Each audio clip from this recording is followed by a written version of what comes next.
Ngayong araw inaatasan nga pala ako mag-deliver ng aming mga paninda. Ang nakakatuwa pa nito, tulong-tulong kami magpalago ng aming mga negosyo. Ako nga pala ay nagtitinda ng Shanghai at siomai. Si Boy Skincare naman ay pulburon. Si Kuya Dugs naman ay nagtitinda ng masarap na ice candy.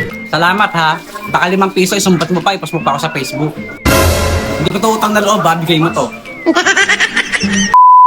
Kaya naman isang araw maaga palang naghilamos na agad ako. Ngayong araw kasi ay magdi-deliver ako ng aming mga paninda. Ang una ko nga palang i-deliver ay yung nag-order sa amin ng magsa-Shopee. Bago nga pala ako mag-deliver, chinek ko muna kung may kulang pa. Ang kulang nga pala nito ay produkto ni Boy Skincare at Kuya Dugs. Ngayong araw din pala ay may nag-order sa akin ng siomai. May pork siomai at chicken siomai. Sa mga gustong bumili ng siomai ni Aling Regina, paki-PM lang ang aking Facebook page. Mabuti na lang talaga kasyang-kasya to sa box ni Itong. Hindi na ako mag-aalala na baka masira habang dinideliver ang aming mga produkto. So paano guys? Tara!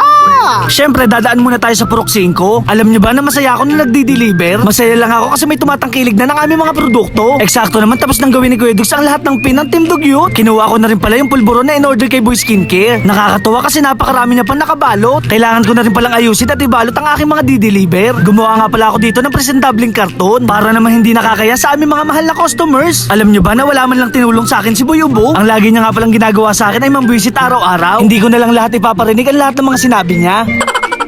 Maraming salamat nga pala sa tape at gunting ni Boy Skincare. At dahil dyan, bibili nga pala ako ng masarap na ice candy kay Kuya Dugs. Gusto ko rin kasi mailagay ang aking pangalan sa kanyang kwaderno. Congratulations nga pala sa lahat ng nanalo. Bumili nga pala ako ng 2 ice candy. Sa negosyo nga pala ay walang kaibigan. Mag-a-honest review nga pala ako sa ice candy ni Kuya Dugs. First bite pa lang masarap na agad. Yung isang ice candy nga pala ay binigay ko kay Boy Ubo. Salamat ha. Baka 5 piso isumbat mo pa, ipost mo pa ako sa Facebook. Hindi ko to utang na loob ha, bigay mo to.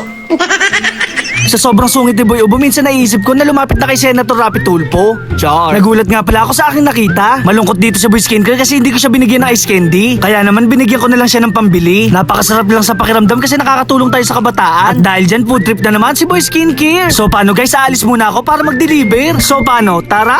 Magdi-deliver nga pala ako ng siomai dito sa kalapit ng aming barangay. Dahil malapit na ang piyesta, meron na silang mga banderitas. Lagi nga palang umorder sa amin ng siomai ang aking mahal na biyanan. Siya nga pala ang mami ni Aling Regina. Dito naman ako pupunta sa bayan ng Kabuyaw. Sa JNT Express ko nga pala lagi pinapadala ang aming mga produkto. Napakabilis kasi dito ng serbisyo. Dito guys ay nakauwi na nga pala ako ng bahay. Eksakto naman ay dumating na ang aking pinakihintay. Heater nga pala to para sa aking mga alagang flower horn. Sa lamig kasi ng tubig lagi na i-stress si Bad Boy. Required nga pala sa flower horn ang maglagay ng heater. Sa 20 to 30 gallon kailangan nga pala natin ng 200 watt. Ang nakakatuwa lang dito kasi na-adjust pa ang temperature. Bali ang setting nga pala niya ay 30 Fahrenheit. Sinisigurado ko nga pala na babalik na ang dating ganda ni Bad Boy. Ang kulay niya nga pala dati ay dilaw at pula. Kakagaling lang pala ni Bad Boy ng sakit kaya medyo maputla pa siya. Sunod ko naman lalagyan ng heater yung ating alagang Metal Storm. Eto nga pala yung batch 1 na binili ko kay Boy Ubo. O diba guys, kahit papaano medyo malaki na siya. Ang kaso lang guys, hindi pa bumibilog ang kanyang ulo. Ang wish ko lang ay sana lalaki ang kanyang gender para may partner natin sa alaga kong si Jenny Lynn. So paano guys, hanggang dito na lang. Salamat sa panonood. Paalam! Yeah!